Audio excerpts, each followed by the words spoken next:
ಇದು ಭಾರತದ ದಕ್ಷಿಣದ ತುದಿ ಕನ್ಯಾಕುಮಾರಿ. ಇವತ್ತು ನಾವು ಬೆಳಗ್ಗೆ 5:45 ಈ ಪ್ರದೇಶದಲ್ಲಿ ನಾವು ಬಂದು ಸ್ನೇಹಿತರೊಂದಿಗೆ ಠಿಕಾಣಿ ಹೂಡಿ ಸನ್ರೈಸನ್ನು, ಸೂರ್ಯೋದಯವನ್ನು ನೋಡಲಿಕ್ಕೆ ಉತ್ಸುಕರಾಗಿ ಇಲ್ಲಿ ಬಂದಿದ್ದೇವೆ. ಇಲ್ಲಿ ಸ್ವಾಮಿ ವಿವೇಕಾನಂದರ ಒಂದು ಪ್ರತಿಮೆ ಇದೆ, ಬೃಹತ್ತಾದ ಪ್ರತಿಮೆ. ಇದು ತಾವು ನೋಡ್ಬೋದು. ಇಲ್ಲಿ ಭೋರ್ಗರೆಯುವ ಒಂದು ಸಮುದ್ರ.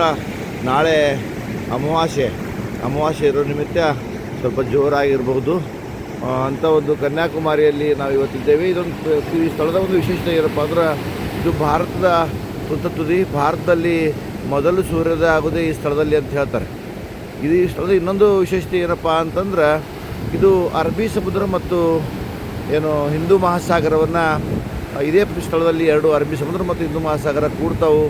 ಅದಕ್ಕೆ ಇದು ಭಾರತದ ಎರಡು ಸಮುದ್ರಗಳ ಸಂಗಮ ಇಲ್ಲಿ ಆಗ್ತದೆ. ಈ ಪ್ರದೇಶ ತ್ರಿವೇಣಿ ಸಂಗಮ ಅಂತಲೂ ಹೇಳ್ತಾರೆ.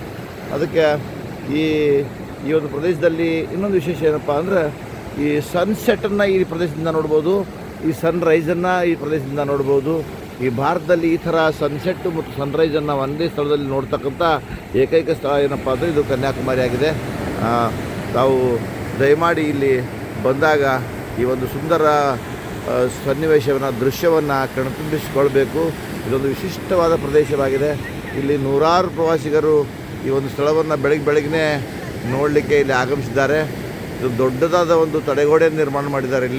ಈ ಸಮುದ್ರದ ಅಲೆಗಳು ಭಾಳ ಜೋರಾಗಿ ಬಂದಾಗ ಇಲ್ಲಿ ದಡಕ್ಕೆ ಅಪ್ಪಳಿಸಿ ಊರಲ್ಲಿ ಈ ಸಮುದ್ರ ಬರುವಂಥ ಸಂಭವ ಇರೋದರಿಂದ ಈ ಒಂದು ಸಮುದ್ರಕ್ಕೆ ಕಟ್ಟೆಯನ್ನು ಕಟ್ಟಿದ್ದಾರೆ. ತಾವು ನೋಡ್ಬೋದು. ಇಲ್ಲಿ ಸಮುದ್ರದಲ್ಲಿ ದೊಡ್ಡ ದೊಡ್ಡ ಬಂಡೆಗಳು ತೆರೆದುಕೊಂಡಿದ್ದಾವೆ. ಚಪ್ಪಡಿ ಕಲ್ಲು ಸಹಿತ ಈ ಪ್ರದೇಶದಲ್ಲಿ ನೆಲ ಹಾಸಿಗೆಯಾಗಿ ಇದೆ. ತಾವು ಈ ಸುಂದರ ದೃಶ್ಯವನ್ನು ನೋಡ್ಬೋದು. ಅಲ್ಲಿ ಸ್ವಾಮಿ ವಿವೇಕಾನಂದ ಸ್ಟ್ಯಾಚ್ಯೂ ಮತ್ತು ಸ್ವಾಮಿ ವಿವೇಕಾನಂದ ಮ್ಯೂಸಿಯಂ ಮಧ್ಯದಲ್ಲಿ ಒಂದು ಬೃಹತ್ತಾದ ಬ್ರಿಡ್ಜನ್ನು ನಿರ್ಮಾಣ ಮಾಡಿದ್ದಾರೆ. ಇದು ಬಹಳ ಸುಂದರವಾದ ಒಂದು ದೃಶ್ಯ. ಈಗ ಬೆಳಗ್ಗೆ 6:20 ಆಗಿದೆ. ಇನ್ನು ಕೇವಲ 10 ನಿಮಿಷದಲ್ಲಿ ಸೂರ್ಯೋದಯ, ಸನ್ರೈಸ್ ಆಗಲಿದೆ. ಆ ದೃಶ್ಯವನ್ನು ಸಹಿತ ತಾವು ನೋಡ್ಬೋದು ಅಂತ ಹೇಳ್ತಾ, ತಾವು ಮತ್ತೊಮ್ಮೆ ಇಲ್ಲಿ ಬರಲಿಕ್ಕೆ ಪ್ರಯತ್ನ ಮಾಡಿರಿ. ಬಹಳೊಂದು ವಿಶಿಷ್ಟವಾದ ಪ್ರದೇಶ ಇದು. ನಮಸ್ಕಾರ.